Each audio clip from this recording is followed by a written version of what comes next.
હો ઠાકોર દરબાર સમાજ જારે એક થાશે, હો ઠાકોર દરબાર સમાજ જારે એક થાશે.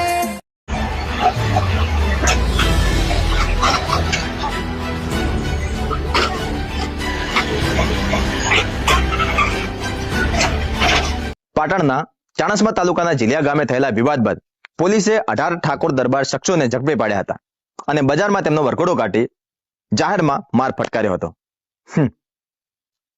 આજે મારે વાત કરવી છે એ ખાખી વર્દીવાળા ભાઈઓ સાથે, જેમને એમ લાગે છે કે કોઈને હથકડી પહેરાવીને બજાર વચ્ચે ફેરવવો એ એમના બાપની જાગીર છે. તમે જેને વરઘોડો કહો છો ને સાહેબ, એ ખરેખર તો તમારા હાથમાં રહેલા કાયદાનું જાહેરમાં ચીરહરણ છે. ક્ષત્રિયનો દીકરો ગુનો કરે તો જેલના સળિયા એના નસીબમાં હોય, પણ એની ઇજ્જત ઉછાળવાનું લાયસન્સ સરકારે તમને નથી આપ્યું. તમે કયા કાયદાની વાત કરો છો? સુપ્રીમ કોર્ટના ડી.કે. બાસુનો કેસ યાદ છે કે ભૂલી ગયા? એ કાયદો ચોખ્ખું કહે છે કે કોઈ પણ આરોપીને જાહેરમાં ફેરવી શકાય નહીં, એનું અપમાન કરી શકાય નહીં. આ આંકડા જરા ડાયરીમાં નોંધી લેજો. ખેડાનો કિસ્સો, જેમાં શખ્સોને જાહેરમાં ફટકાર્યા હતા, ત્યારબાદ એના પર સમાજ દ્વારા ફરિયાદ નોંધાતા ગુજરાત હાઈકોર્ટે 4 પોલીસવાળાને 14 દિવસની જેલની સજા ભોગવવા મોકલી દીધા હતા. યાદ રાખજો, જેલ માત્ર ગુનેગારો માટે જ નહીં, કાયદો તોડવાવાળા પોલીસવાળાઓ માટે પણ છે. BNS સેક્શન 198, જો કોઈ પોલીસ અધિકારી જાણી જોઈને કાયદો તોડી કોઈને ઈજા પહોંચાડે તો એની સામે સીધો ગુનો નોંધાય છે.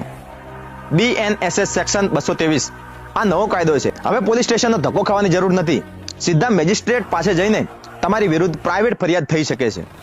વર્ધીનો પાવર બતાવો હોય ને તો પેલા મોટા માથાઓ સામે બતાવો, જે કાયદાને ખિસ્સામાં લઈને ફરે છે. બાકી સામાન્ય છોકરાઓને બજારમાં ફેરવીને તમે મોટા નથી બની જતા. અમે ગુનેગારોનો બચાવ નથી કરતા, પણ અમે કાયદાકીય પ્રક્રિયાની માંગ કરીએ છીએ. જો કાયદો બધા માટે સરખો હોય તો રાજકીય વગ ધરાવતા લોકોનો વરઘોડો કેમ નથી નીકળતો? કેમ માત્ર અમુક જ્ઞાતિના યુવાનોને જ ટાર્ગેટ કરવામાં આવે છે?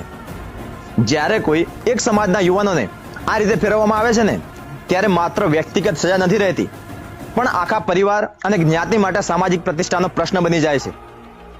પોલીસ ખાખીના સન્માનમાં રહે તો અમે ગભે બેસાડવા તૈયાર છીએ, પણ જો કાયદો તોડીને કોઈની ઇજ્જત ઉછાળશો તો યાદ રાખજો, કાયદાની કલમો તમને પણ જેલ ભેગા કરવા માટે સક્ષમ છે.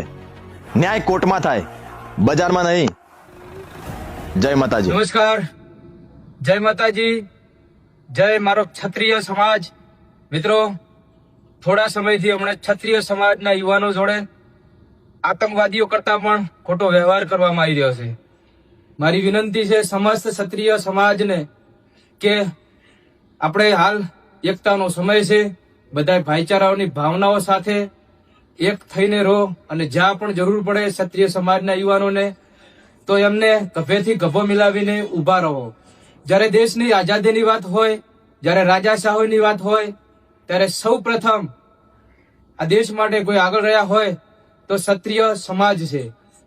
અને ક્ષત્રિય સમાજના મારા આગેવાનોને પણ વિનંતી છે કે જ્યાં પણ યુવાનને મદદની જરૂર પડે, આગેવાનો પણ આગળ આવો, અને આપણે આજે એક થવાની જરૂર છે. અંદર લડવાનું બંધ કરો અને આપણી એકતાની તાકાત બતાવો. જય માતાજી, જય ક્ષત્રિય સમાજ. હો ઠાકોર દરબાર સમાજ જારે એક થાશે, હો ઠાકોર દરબાર સમાજ જારે એક થાશે. નમસ્કાર, જય માતાજી, જય મારો ક્ષત્રિય સમાજ. મિત્રો, પાટણની અંદર જે ક્ષત્રિય સમાજના યુવાનો જોડે જે આતંકવાદીઓ કરતા પણ ખોટો વ્યવહાર કરવામાં આવ્યો એની આપણે વાત કરીએ તો ભારતના કાયદાની અંદર કે બંધારણની અંદર કે કોઈ કલમની અંદર એવું લખેલું નથી કે પોલીસ કોઈને આવી રીતના જાહેરની અંદર ઢોર માર મારી શકે.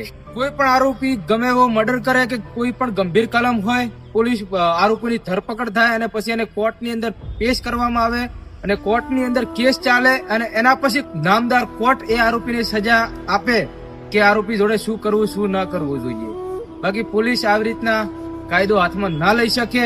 હવે આપણે 23/3/2026 રોજ બધા ભેગા થઈને બતાવીશું કે ક્ષત્રિય સમાજ એટલે શું.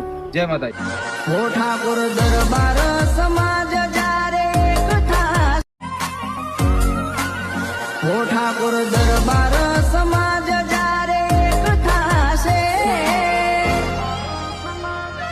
હો ઠાકોર દરબાર સમાજ જ્યારે એક થાશે, હશે હમકો તો જંગ બધે જીતી જવાશે.